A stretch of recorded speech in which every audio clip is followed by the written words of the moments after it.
Okay, hello. Now I'm going to present another layer in our architecture. It is on top of the service layer. We have seen already the service test layer where you use a SPOC to test the services. But now we provide a new layer on top of it, which is the REST service layer. So that implements a set of web services. So the backend is actually available or from the outside. The front end will use the backend, invoking through web services, invoking it through web services. The goal of this layer is basically to receive the request, the HTTP request or the REST request, and transform it into Java objects, and then redirect the call to the service layer. And after the service finishes processing, return the data to the caller. So converting basically between Java and JSON objects. Okay. So let's see how it is implemented. Okay, in the case of the dashboard. So these web services, these REST services are implemented in controller objects. So I have here the dashboard controller, and I have basically a single service. Okay, and you need to annotate this class with REST controller. Okay, and then you have the get mapping. So you can see you can have several types of requests: get, post, put, and delete. In this case, it is a get, and you have the path, the request path. Okay, this is the normal, so students, dashboard, executions, and this course execution that is here is called the path variable because it's a value that changes, so it depends on the request. In this case, it's the course ID.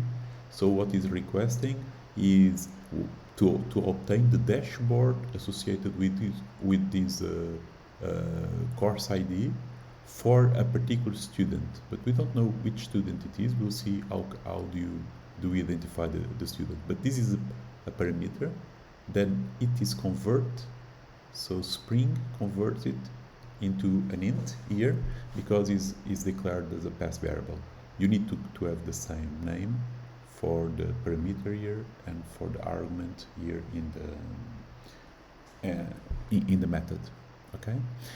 But if our goal is to obtain all or the dashboard of a particular student for a given course execution ID, we need to get the information about the student.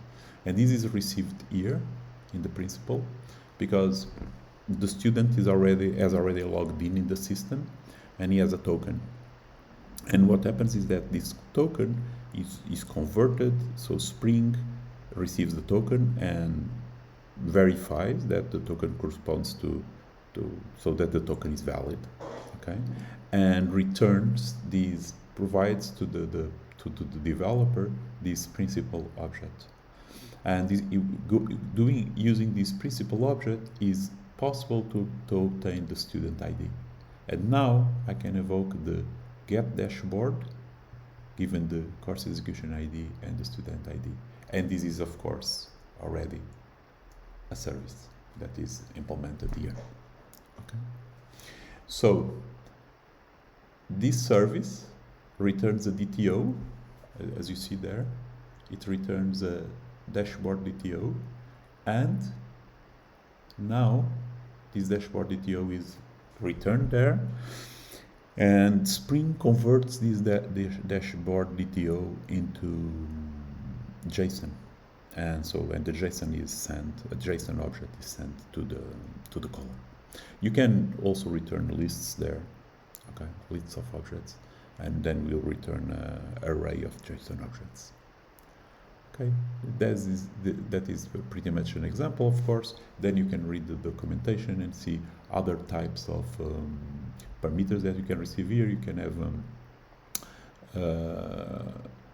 you can have parameters that contain an object, which is a request body, or you can have request parameter. So you allow to have different types of URLs. Okay. Okay.